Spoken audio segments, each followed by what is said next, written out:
Medina के आकाश में रमजान की खुशियां फैल रही थीं। चारों ओर सहरी की तैयारियां हो रही थीं, लेकिन हजरत फातिमा रजी अल्लाह ताला अन्हा का घर शांत और निःशब्द था। हजरत फातिमा रजी अल्लाह ताला अन्हा पूरी रात इबादत करने के बाद रोजा रखने के लिए सहरी खाने आगे बढ़ी, लेकिन देखा कि घर में एक बूंद पानी के अलावा और कुछ भी खाने को नहीं था। उन्होंने थोड़ा पानी पिया और अल्लाह से दुआ करते हुए कहा, ऐ अल्लाह, मैं यह रोजा तेरी ही रजामंदी के लिए रख रही हूँ। अगर तू हमें तंगी भी देता है तो वह भी तेरी रहमत है। जैसे ही यह दुआ खत्म हुई, मस्जिद नबवी से फज्र की मधुर अजान की आवाज गूंजने लगी, जो मानो पूरे मदीना को इबादत के लिए जगा रही थी। फज्र की नमाज अदा हो चुकी थी। मदीना के आकाश में सूरज झांकने लगा था। कुछ सहाबा मस्जिद नबवी से बाहर निकल रहे थे और कुछ व्यापारी रोजी रोटी कमाने के लिए निकल पड़े थे। इसी बीच हजरत अली रजी अल्लाह ताला अन्हु भी काम की तलाश में घर से बाहर निकले। इधर जैसे जैसे सुबह आगे बढ़ रही थी,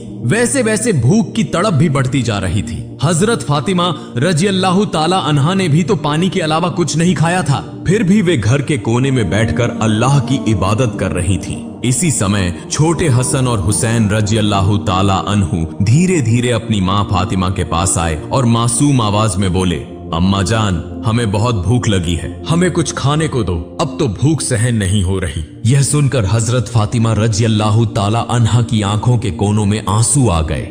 दिल कराह उठा, लेकिन वे कुछ कह नहीं सकी। फिर भी अपने बच्चों के सामने मुस्कुराकर बोली, बेटा, यह दुनिया तो बस एक इम्तिहान है, थोड़ा सब्र करो, इंशाअल्लाह तुम्हारे अब्बा जान कुछ खाना लेकर आएंगे। यह सुनकर छोटे हसन और हुसैन रजी अल्लाह ताला अन्हु खुश होकर वहां से चले गए, लेकिन वे भी इफ्तार का इंतजार कर रहे थे। हजरत फातिमा को भी बहुत तेज भूख लग रही थी, सिर हल्का झंझना रहा था। तब उन्होंने अल्लाह से दुआ की, अल्लाह, तू ही हमारा रिज्क देने वाला है, ऐ अल्लाह, हमें रिज्क अता फरमा, हमारे बच्चों को तकलीफ सहने की ताकत दे, ऐ अल्लाह, हमारे ईमान को मजबूत रख। इस कठिन परीक्षा के बावजूद उनके दिल में न कोई शिकायत थी, न कोई मायूसी था, तो बस सब्र और अल्लाह पर तवक्कुल। इधर हजरत अली रजी अल्लाह ताला अन्हु को अब तक कोई काम नहीं मिला था। सूरज धीरे धीरे आसमान के बीचों बीच पहुंच चुका था। चिलचिलाती धूप और गर्मी की तपिश मदीना की जमीन को जला रही थी, लेकिन जैसे ही उन्हें घर की याद आई, उनकी आंखों में आंसू आ गए। आखिरकार हजरत अली रजी अल्लाह ताला अन्हु एक सहाबी के घर गए और सलाम करके बोले, भाई, हमारे घर में खाने को कुछ भी नहीं है, क्या आप मुझे कोई काम दिला सकते हैं? तब उस सहाबी ने कहा,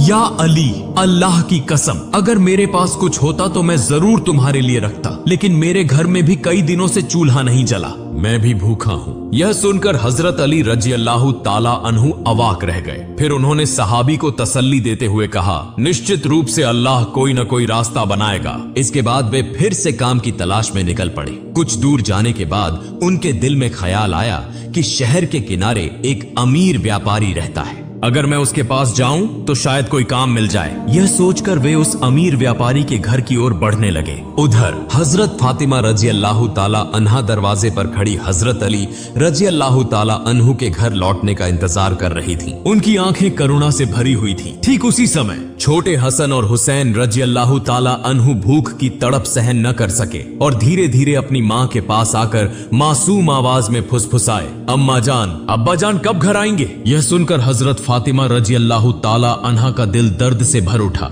उनकी आंखों में आंसू चमकने लगे, लेकिन फिर भी उन्होंने अपने बच्चों को दिलासा देते हुए कहा, बेटा, थोड़ा सब्र करो, यकीनन अल्लाह हमारी मदद करेगा। इधर हजरत अली रजी अल्लाह ताला अन्हु उस अमीर व्यापारी के घर पहुंचे और सलाम करके बोले, भाई, क्या आपके पास कोई काम है? मैं काम करना चाहता हूँ। वह अमीर व्यापारी कुछ देर चुप रहा, फिर बोला, हाँ, मेरे खजूर के बाग में कुछ काम है, तुम वहाँ कुछ घंटे काम कर सकते हो, लेकिन मेरी एक शर्त है, मैं तुम्हें मजदूरी के बदले पैसे नहीं दे सकता, लेकिन मैं तुम्हें कुछ खजूर दे सकता हूँ। हजरत अली रजी अल्लाह ताला अन्हु को अपने घर की भूख और मुश्किलों का ख्याल आया, जिससे उनका दिल कांप उठा और आंखों में आंसू आ गए। उन्होंने तुरंत इस काम को करने के लिए हामी भर दी। इसके बाद हजरत अली रजी अल्लाह ताला अन्हु खजूर के बाग में काम करने लगे। मालिक के आदेशानुसार उन्होंने सारा काम अकेले पूरा कर दिया। इस तरह कई घंटे बिना रुके कड़ी मेहनत करने के बाद वे उस अमीर व्यापारी के पास गए और कहा, मैंने आपके आदेश के अनुसार सारा काम पूरा कर दिया, अब मेरी मजदूरी अदा करें। तब उस अमीर व्यापारी ने कुछ खजूर हजरत अली रजी अल्लाह ताला अन्हु के हाथों में रख दिए। खजूर पाकर वे बहुत खुश हुए और तुरंत अल्लाह का शुक्र अदा करते हुए बोले, ए अल्लाह, तू ही हमारा रिज़्क़ देने वाला है। अगर तू हमें आजमाना चाहता है तो हम सब्र करेंगे, लेकिन हमारे ईमान को मजबूत रख। यह कहते हुए वे तेजी से घर की ओर रवाना हो गए। इधर जब हजरत अली रजी अल्लाह ताला अन्हु घर के करीब पहुंचे, तब मदीना का आकाश गहरे लाल रंग में रंग चुका था।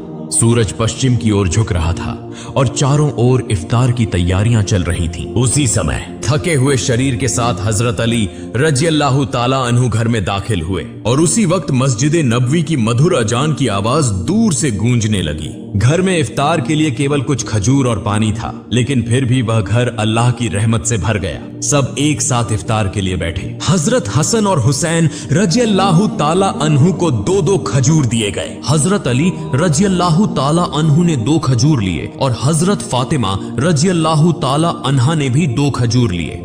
जैसे ही वे इफ्तार करने वाले थे, तभी एक भिखारी बाहर खड़ा होकर कहने लगा, माँ, मैंने पूरा दिन कुछ नहीं खाया, भूख की पीड़ा अब और सहन नहीं हो रही, कृपया मुझे कुछ खाने को दें। हजरत फातिमा रजी अल्लाह ताला अन्हा का दिल बहुत ही नर्म और दयालु था। उन्होंने अपनी तकलीफ की परवाह किए बिना कहा, हे मेरे प्रिय स्वामी, हमारा इफ्तार इस भिखारी को दे दीजिए। हजरत अली रजी अल्लाह ताला अन्हु ने पूछा, फातिमा, फिर तुम क्या खाकर इफ्तार करोगी? हजरत फातिमा रजी अल्लाह ताला अन्हा ने कहा, मैं सिर्फ पानी पीकर इफ्तार कर लूंगी। हजरत अली रजी अल्लाह ताला अन्हु यह सुनकर स्तब्ध रह गए, लेकिन कुछ नहीं बोले। उन्होंने इफ्तार का सारा खाना उस भिखारी को दे दिया और दुआ की, ए अल्लाह, ए मेरे रब, हमारे इस त्याग को तू कबूल कर ले। अगले दिन रोजा रखने के लिए हजरत फातिमा रजी अल्लाह ताला अन्हा ने केवल पानी पिया। फिर सुबह के वक्त हजरत अली रजी अल्लाह ताला अन्हु कुछ आटा इकट्ठा करके घर लाए। हजरत फातिमा रजी अल्लाह ताला अन्हा ने उस आटे से कुछ रोटियां बनाई।